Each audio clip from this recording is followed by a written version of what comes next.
Vos y yo no estamos llamados a parecernos al influencer de este tiempo o a la persona que esté más de moda en este tiempo. A Jesús tenemos que parecernos.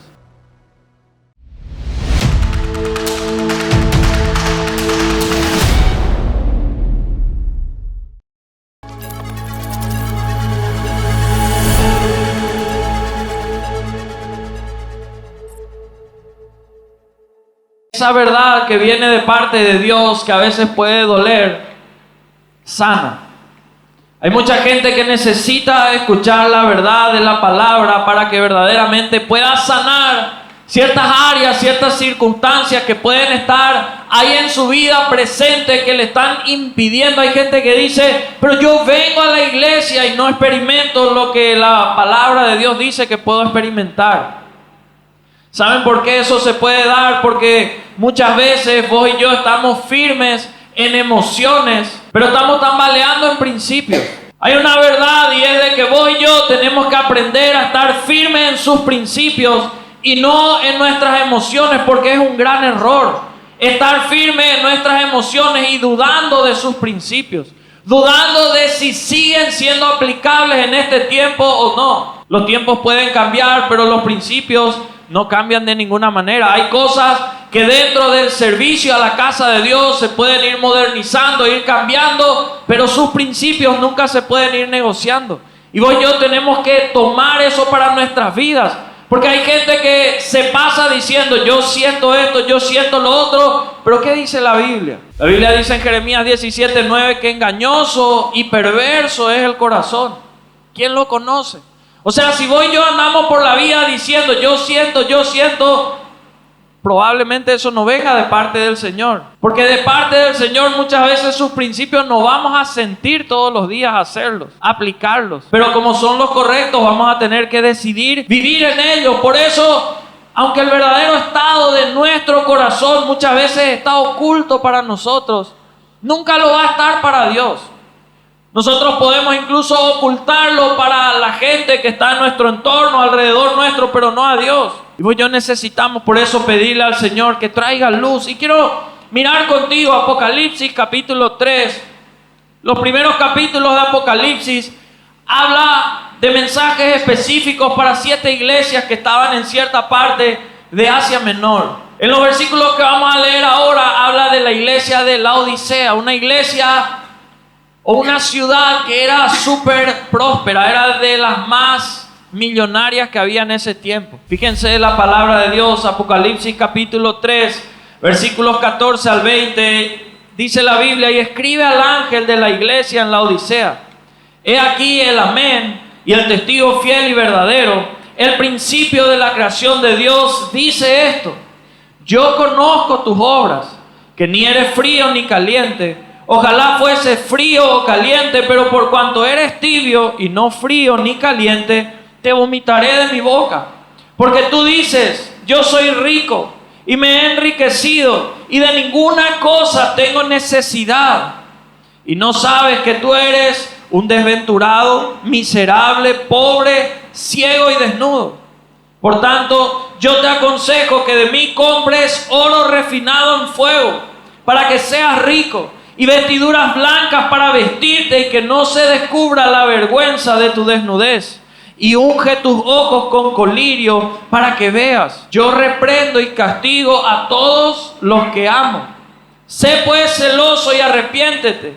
He aquí que yo estoy a la puerta y llamo. Si alguno oye mi voz y abre la puerta, entraré a él y cenaré con él y él conmigo. Laodicea, como decía, era una de las ciudades más millonarias que había en el mundo. Era una ciudad en la cual sus habitantes tenían tantos recursos que cuenta la historia que en el año 61 después de Cristo vino un gran terremoto que destruyó por completo la ciudad, la arruinó, y ese pueblo no aceptó recursos del Imperio Romano porque ellos tenían los recursos y no querían aceptar de nadie más, y ellos reconstruyeron su ciudad sin necesitar recursos de nadie más. La Odisea también era el punto de moda más conocido donde todos los desfiles principales se realizaban, porque su fuerte era un tipo de vestidura que se llamaba trimita, que era una prenda de vestir de altísima calidad, que era principalmente de color negro y algunas de color violeta, pero el principal era de color negro y era una prenda carísima, de las más caras que había, y los principales modelos de ese tiempo iban ahí para vestir esas prendas tan caras que había. La Odisea también era el centro médico más importante que había en Asia Menor. Incluso los médicos eran tan reconocidos, tan distinguidos, que en la moneda que ellos usaban estaban impresas en varias de ellas caras de médicos destacados de ese tiempo. Una de las cosas principales en la Odisea, en ese pueblo, era que producían un ungüento para los ojos y para los oídos, que era tan importante que se difundía de ahí para todo el mundo. Era el lugar principal donde se hacía esto. Y fíjense que el Señor Jesús se dirige a esta iglesia y les decía: ustedes se consideran, ¿verdad? Y le decía: porque tú dices, yo soy rico y me he enriquecido y de ninguna cosa tengo necesidad. Claro, Dios no está en contra de las riquezas. Él nos enseña cómo poder prosperar y cómo poder recibir esas riquezas, pero sí está en contra de la soberbia y del orgullo. Y Él le decía: ustedes dicen no tenemos necesidad de nada. Y el Señor le empieza a decir: pero ustedes son desventurados, miserables, pobres, ciegos y desnudos. Directo.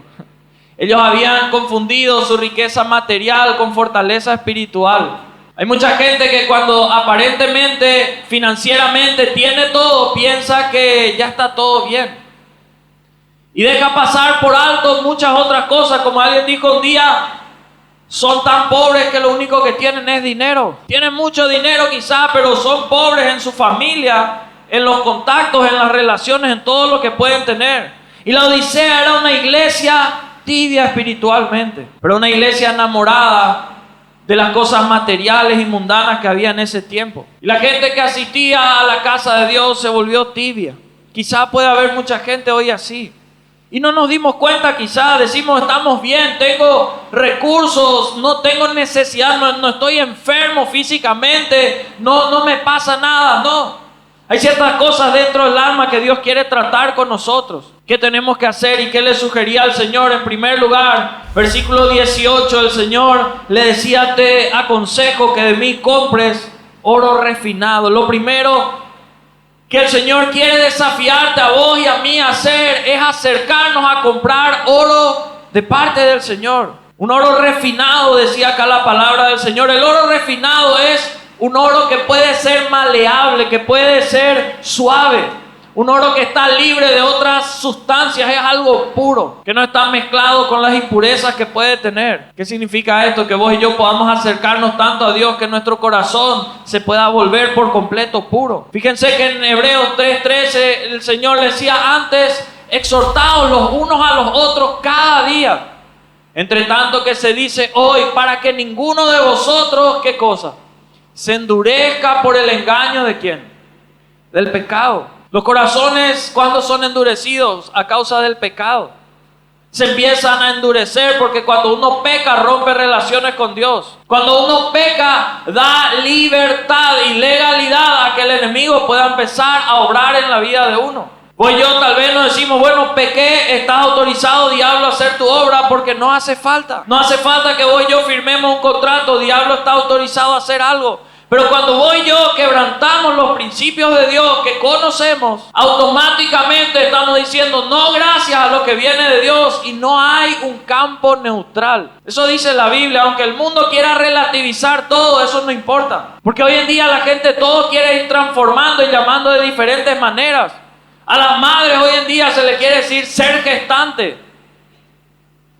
A la gente que tiene convicciones se le dice fanático. Y así la gente empieza a querer transformar todas las cosas, siendo que ante los ojos del Señor lo bueno es bueno, lo malo sigue siendo malo. Y finalmente ni vos ni yo vamos a hacer lo que vamos a juzgar para la eternidad. Es Dios solamente el que va a poder hacer eso. Por eso es tan importante que vos y yo nos acerquemos al Señor y no permitamos que nuestros corazones se endurezcan. Hay mucha gente que siente ofensas. Alguien que te trató mal, alguien que habló mal de vos, alguien que contó un chisme tuyo, alguien que te falló. Y hoy en día hay mucha gente que a raíz de las ofensas que recibió, ha endurecido su corazón. Y cuidado con que eso nos ocurra. Fíjense, Proverbios capítulo 18. ¿Qué dice la palabra de Dios del hermano ofendido? Proverbios 18, 19 dice: el hermano ofendido es más tenaz que una ciudad fuerte, y las contiendas de los hermanos son como cerrojos de alcázar.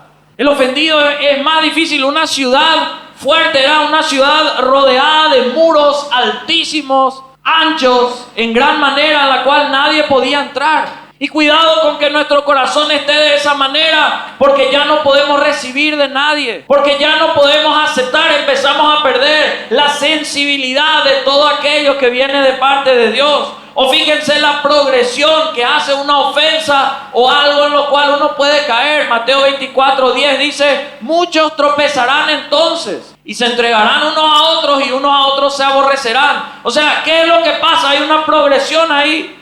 Una ofensa o una herida, alguien que habló mal y uno tropieza.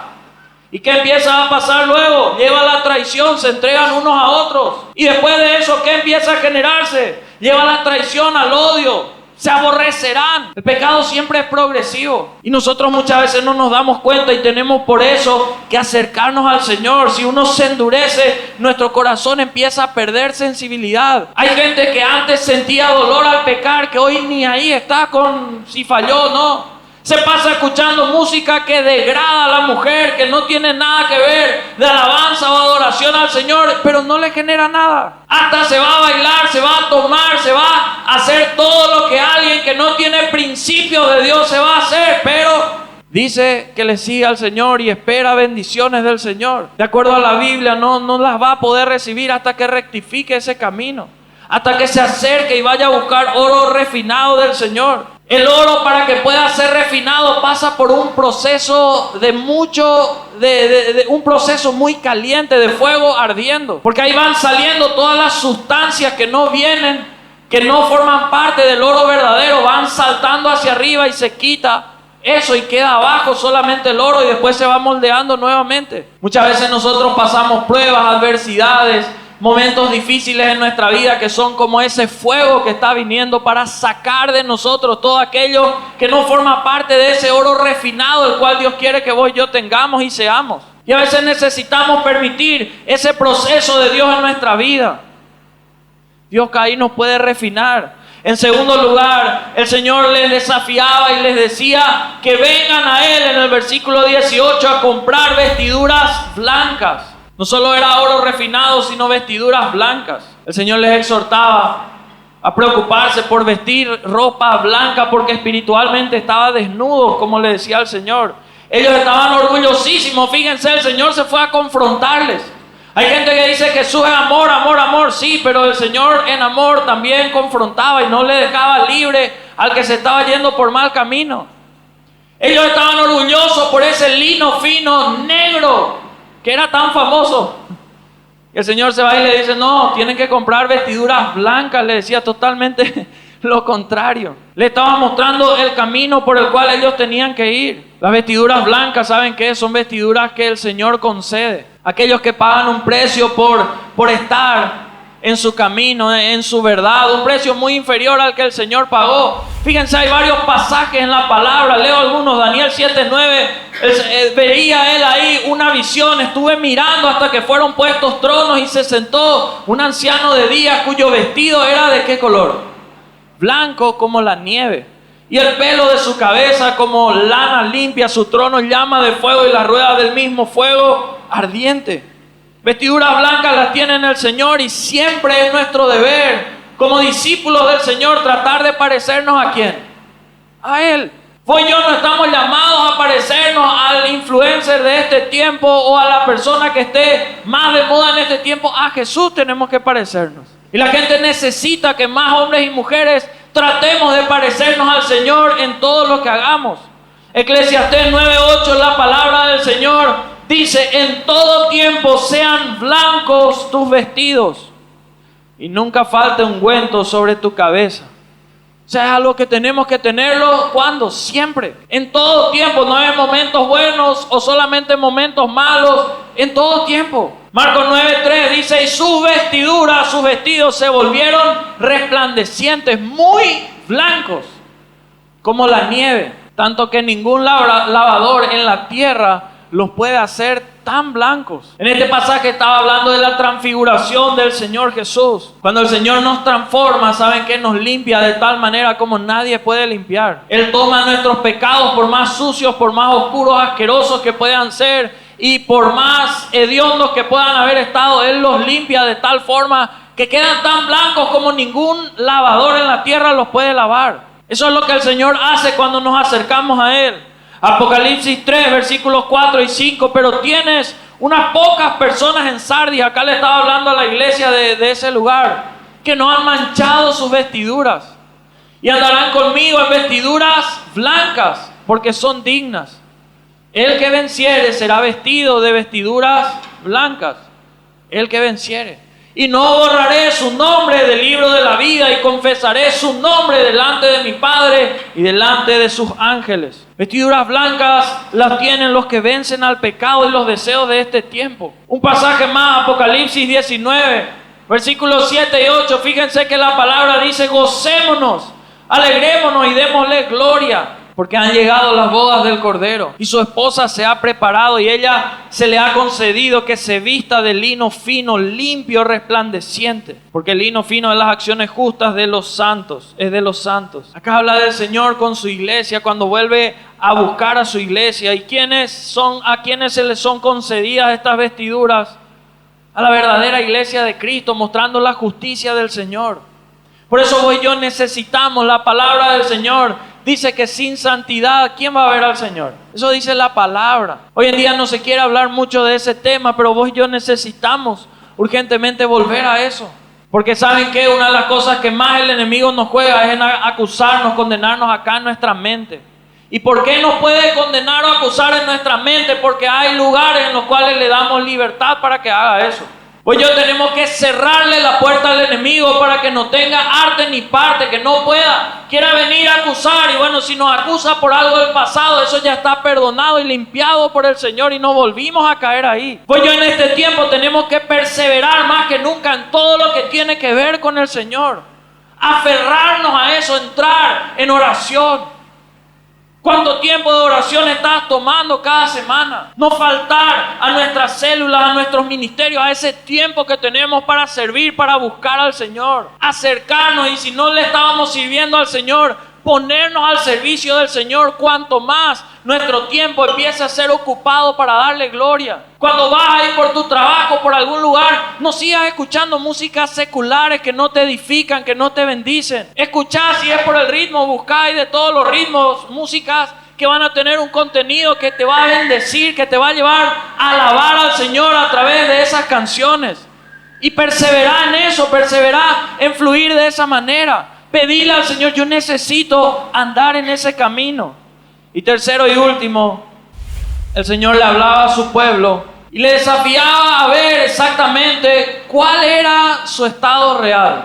¿Cuál es hoy tu estado real, mi querido amigo, mi querida amiga? Si hoy viene un tsunami sobre Ciudad del Este y nos morimos todos, ¿dónde nos vamos? ¿Dónde te vas? ¿Será que al cielo o será que vamos a estar condenados al infierno? ¿Cuál es nuestro estado real? Porque ¿saben qué? A mí demasiado fácil me vas a engañar, y yo no soy el que vota a favor de quién vaya al cielo o no. Es Dios el único que va a decir podés pasar o no podés pasar, y Él es justo. Él dice incluso que muchos en ese día van a decirle: Señor, pero te hemos servido, Señor, pero hemos hecho esto y hemos hecho lo otro. Pero el Señor conoce nuestros corazones. Él sabe lo que hay acá adentro. Y este tiempo requiere que nosotros, como hijos suyos, hijas suyas, vayamos y volvamos totalmente a lo que viene de Él. El Señor le decía a esa gente: unge tus ojos con colirio para que veas. ¿Ver qué? Ver el estado real en el cual nosotros estamos. El apóstol Pablo, en su última carta que escribía, decía a Timoteo: he guardado 3 cosas. O sea, 3 cosas finales que él tenía. Uno, que él había guardado la fe. ¿Qué hemos guardado nosotros? ¿Será que heridas? ¿Será que dolores? ¿Será que traiciones, frustraciones? Porque eso se demuestra en nuestro hablar, se demuestra en nuestro actuar. Él decía, he acabado la carrera. O sea que acabamos la carrera que nos comprometimos con el Señor a hacer. Y él decía, he peleado la buena batalla. No una mala batalla, la buena, la correcta. La que vale la pena pelear. Muchas veces nuestros corazones se pueden llenar de orgullo. Y el orgullo, ¿qué hace? El orgullo impide que uno admita cuál es su verdadera situación. El orgullo impide eso. Nos hemos llenado de tanto orgullo por los años que asistimos a la casa del Señor o incluso le servimos. Y mucha actividad no es igual a mucha intimidad con el Señor. Porque hay gente que solo se puso a servir, pero no se puso a buscarle otra vez. El orgullo, ¿saben qué hace? Impide que enfrentemos la verdad. Seguimos mintiendo con números. Puede pasarte en tu trabajo, no querés admitir la verdad de que estás pasando un mal momento y tenés que levantarte, hacer algo drástico. Puede pasarte en lo ministerial, puede pasarte en la familia. Estamos llenos de orgullo. No, yo ya te di, ya te hice feliz y aprovechar. No. El orgullo hace que nuestro corazón se endurezca. ¿Saben qué hace? Oscurece nuestra visión de la realidad, oscurece nuestra visión y nos roba entendimiento. ¿Qué más hace el orgullo? El orgullo hace que nos consideremos víctimas todo el tiempo. El Señor habla de tribulaciones, de problemas, de todo lo que íbamos a pasar acá en la tierra. Pero Él nunca nos llamó, nunca nos autorizó a ser víctimas acá en la tierra. El que sí nos desafiaba que seamos más que vencedores. O sea, vencer y vencer todo problema, nunca ser víctima. Cuando nosotros nos arrepentimos de verdad, cuando dejamos de culpar a los demás y aceptamos nuestro error, aceptamos nuestra parte de la culpa. Cuando culpamos todo el tiempo a los demás y defendemos nuestra posición, cueste lo que cueste, estamos ciegos. Ciegos a la verdad. ¿Saben qué? La revelación de la verdad es la que finalmente nos trae libertad. La palabra de Dios en Juan capítulo 8 versículo 32 dice: y conoceréis la verdad, y la verdad os hará libres. ¿Quién es la verdad? La verdad es Jesús. Y vos y yo le tenemos que conocer de manera personal, no por experiencia de otros. Tu vida necesita acá en el interior urgentemente que vos de verdad le encuentres, le conozcas al Señor, no por lo que otros digan. Que vos no seas un fariseo religioso que solamente asiste pero no vive, no disfruta nada de lo que Dios tiene para su vida. Que conoce mucho más que otros pero que no disfruta demasiado menos que otros. Conocerle realmente nos va a hacer libres. Cuando todo nuestro ser tiene la verdad del Señor, eso va a estar reflejado en nuestro pensar, en nuestro sentir, en nuestro hablar y ni qué decir en nuestro actuar.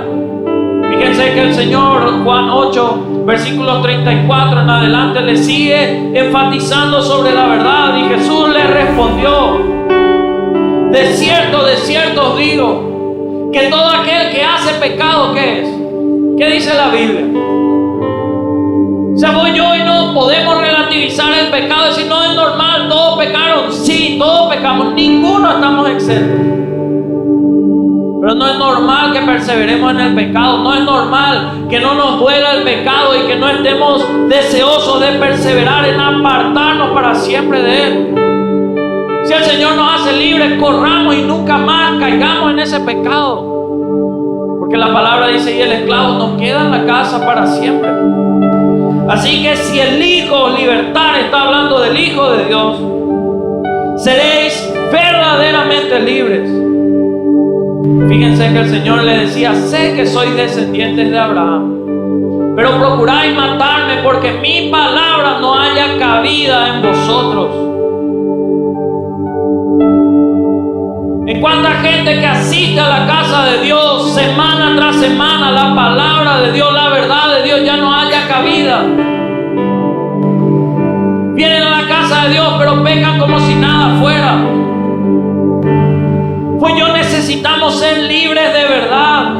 Porque la verdad es que si pecamos, como dice acá la palabra, eso nos hace esclavos del pecado.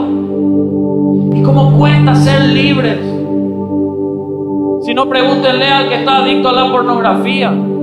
Si no, pregúntenle al que está adicto a las drogas, al alcohol, al cigarrillo. Si no, pregúntenle a aquel que tiene como costumbre adulterar, fornicar. Cuesta. Aquel que hizo un hábito, el robar, el hacer las cosas de manera incorrecta.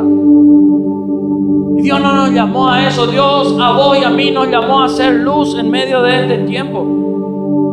Hay mucha gente que puede asistir a la casa del Señor, pero ser esclava del pecado. La Biblia habla de lobos, de falsos profetas, que siempre le van a querer decir a las personas las cosas que quieren escuchar. Solamente halagos, solamente promesas, pero no le dicen las cosas que necesitan oír.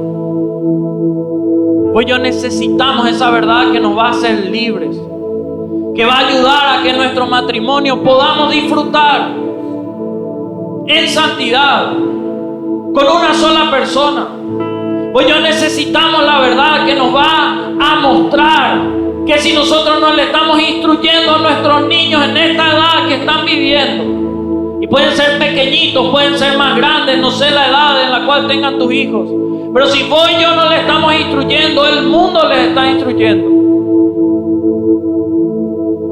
Si vos y yo no le decimos no a esas cosas que le van a golpear, van a reventarse. Y nadie de nosotros quiere que sus hijos se casen mal. Nadie de nosotros quiere que a sus hijos le vaya mal en sus finanzas. Todos nosotros, estoy seguro, tenemos experiencia de cómo caímos, de cómo fracasamos en ciertas áreas. Y tal vez tuvimos que aprender a través del medio más difícil, del dolor, de la deuda, del fracaso, de la decepción. Tal vez nuestros hijos no nos entiendan siempre que les digamos que no a algo o que sí a algo. Pero si es lo correcto, nosotros tenemos que insistir en eso. Para que nunca nuestros hijos el día de mañana nos digan: papá, ¿por qué no me dijiste? Mamá, ¿por qué te callaste? Porque muchos se callan, se dan por vencidos y dicen: no me quiero pelear ahora porque no reciben nada. Yo varias veces ya conté que muchas veces no me gustaba para nada todo lo que mis padres me decían. Y me enojaba con ellos. Pero hoy les agradezco con todo el corazón porque no me permitieron hacer muchas cosas. O porque me obligaron a hacer otras cosas que yo no quería hacer en ese tiempo. Pero le agradezco a Dios porque se plantaron firmes y por eso puedo estar acá hoy. Por eso hace algunos días pude cumplir 15 años de casado con Romy. ¿Por qué? Porque vi el ejemplo y vi también las enseñanzas que tuve que recibir. Las promesas de Dios están, claro que sí, Dios va a cumplir todas las promesas que hizo. Pero hay momentos donde vos y yo necesitamos no solo las promesas, sino que nos digan si algo estamos fallando.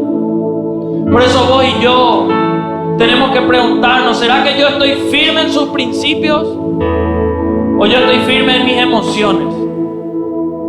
Porque hay gente que constantemente dice: no, si no quieren hacer como quiero, me voy de la iglesia. No, si me dicen que no, me voy de la iglesia. Esa gente le podemos decir que sí para que se quede, tratando de que la misericordia de Dios se extienda, pero no está en el camino correcto. Eso ya te abre un corazón que te demuestra que no es la actitud correcta. Porque los principios de Dios pueden predicarse en un lugar de una manera o de otra manera, pero los principios de Dios en todos los lugares se entiende igual, si uno los va a poner a analizar correctamente. Fíjense que el Señor, miren versículo 19, el Señor decía: yo reprendo y castigo a quienes. Yo reprendo y castigo a quienes. A los que amo. Si Dios nos reprende y diga, de acuerdo a la palabra, ¿qué significa? Que nos ama. Que nos ama. Que nos ama. No porque te rechaza, no porque no te quiere. Es porque te ama, es porque, ¿sabes qué? Quiere que vos no choques con lo mismo que otros chocaron. Es porque no quiere que te caigas donde tantos otros cayeron. Es porque quiere que evitemos futuras frustraciones y dolencias.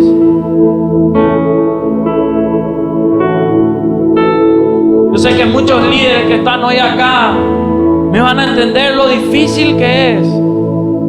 Cuando uno a alguien en el consejo que le va a dar tiene que decirle a veces cosas que sabemos la otra persona no va a querer escuchar. ¿Cómo cuesta? Yo reconozco y ya le pedí perdón al Señor porque muchas veces no le dije a la gente lo que tenía que decirle. ¿Saben qué pasó? Muchos de esos discípulos se perdieron. Por eso decidí, no importa si se enojan conmigo en el momento que tengamos que hablar, pero yo tengo que decir la verdad. Hoy yo necesitamos acudir a esa verdad del Señor para ser libres y para que el Señor pueda bendecirnos en todo lo que viene de Él.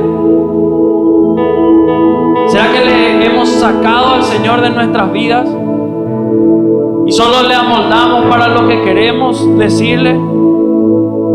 ¿Será que le relegamos a lugares de menos importancia y empieza a ser más importante lo que la gente opine o diga de nosotros?